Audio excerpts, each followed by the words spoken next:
काटो मन सुन में आओ ना बैठलो सदावा से आजा ना रूम में चली जा नानी संग काटो मन सुन में हो चलो कमर के भीतरे हम बानी हिटरे मजा तो के मिली जैसे आगे तो जब धन हो सानंदिया ना लागी मजा मिले तो रतिया ना लागी मेहर के होके काहे का पता रहो देह कठुआइल खाली भापता रहो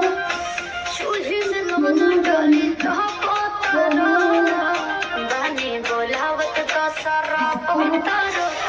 होली के ओने फेंक देनी इनाई जानू कलमी तो गई आज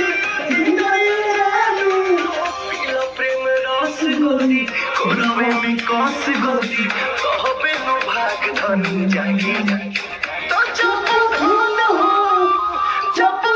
हो सानंदिया ना लागी मजा मिली तो रतिया ना लागी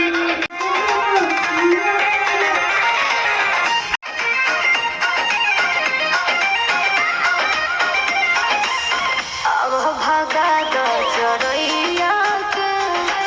कम नहीं पड़े रजैया के हवा पता भतर तू हमार बन जाके वहिया तो नैया के ताने में जान रानी सिमला के हो के ओने आवतानी सिमला के हो सजल बेअंजन करे मनोरंजन मनवा भइल बा मरो भागी तो जब धन हो पीला प्रेम रस गोरी कोरावे में कस गोरी कहबे नो भाग धनी जागे तो जब धन हो जब